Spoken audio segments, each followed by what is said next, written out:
Friends नमस्कार, मैं सुधा त्रिपाठी आज आपको बायोफ्लेवोनॉइड रूटीन के बारे में बताऊंगी। बायोफ्लेवोनॉइड रूटीन होता क्या है, ये बिल्कुल क्वर्सेटिन की तरह से काम करता है। उन्हीं चीज़ों में पाया जाता है जिसमें क्वर्सेटिन पाया जाता है। अगर आपको याद हो तो रिमेंबर करिए, लेकिन मैं दोबारा से बताती हूँ। ये प्लम्स में पाया जाता है, रेसबेरी में पाया जाता है, ऑरेंज में, रेसबेरी में, ऑरेंज में, बेर में, दूसरा ऑरेंजेस में, कीनू में, मौसमी में, दूसरा पार्सले में पार्सले में बहुत अच्छा पाता है, ब्रोकली में पाया जाता है, नट्स में पाया जाता है, बादाम में पाया जाता है, अखरोट में पाया जाता है। दूसरी बात है, ये और किस में पाया जाता है, ये मोटे अनाज में भी पाया जाता है। तो आप देखिएगा, अगर आपको ये बढ़ाना है तो ये सब चीज़ खाना शुरू करिए और इसका पल्प ज़रूर खाइए। हम देखते हैं कि जूस निकाला, उसका पल्प हटा दिया और वो सब चीज़ें निकाल दी।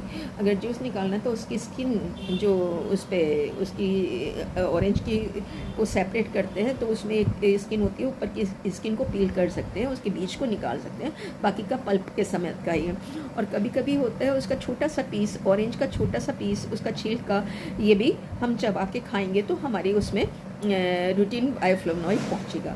रूटीन बायोफ्लेवोनॉइड अकेले काम नहीं करता, ये हिस्परीडिन के साथ मिलके काम करता है। अगर हिस्परीडिन और रूटीन हम अपनी डाइट में कर लेंगे तो बहुत अच्छा रोल प्ले करते हैं। ये रूटीन क्या करता है, रूटीन बायोफ्लेवोनॉइड हमारी आर्टरीज और कैपिलरीज की जो वॉल होती है, जो वीक हो गई होती हैं, इतने सालों की पुरानी हो गई होती हैं, तो कहीं ना कहीं से डैमेज होती हैं, क्योंकि फ्री रेडिकल होते हैं बॉडी में, वो उसको डैमेज करते हैं। जब ये डैमेज करते हैं तो हमारी आर्टरीज ख़राब होती है और कैपिलरीज ख़राब होती है, उसको रिपेयर का काम करता है। कभी कभी आपने देखा होगा नाक में से ब्लड आना शुरू हो जाता है। जो ब्लड आता है, अगर उसमें आप रूटीन बायोफ्लेवोनॉइड को रखेंगे और नींबू निचोड़ के या ऑरेंज का जूस हो तो घर में निचोड़ के उसको पीने के देंगे, तो बच्चे का देखिए थोड़ी देर में ये बंद होना शुरू करता है। और महीने भर तक इस तरह से पिलाएंगे तो आगे का नहीं होगा। महीने भर तक क्या उसकी डाइट में शामिल कर देंगे तो नाक में से ब्लड नहीं आएगा। कभी कभी आपने देखा होगा कि आँखों की कैपिलरीज में से ब्लड आने लगता है, आंखें एकदम ब्लड रेड हो जाती हैं। तो वो क्यों हो जाती हैं?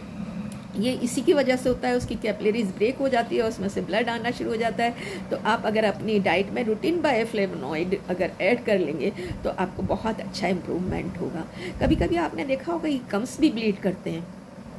जब गम्स ब्लीड करते हैं तो आप क्या करेंगे, उसमें भी इसी तरह का आप रूटीन फॉलो करेंगे तो धीरे धीरे आपके दांतों में से ब्लड भी आना बंद होएगा। बाकी की आप क्लीनिंग कराइए। और अगर आपको ये मेरा वीडियो अच्छा लगा है तो आप इसको फॉलो करिए। रूटीन बायोफ्लेवोनॉइड, अब एक बायोफ्लेवोनॉइड और रह गया है, उसको और मैं बताऊँगी।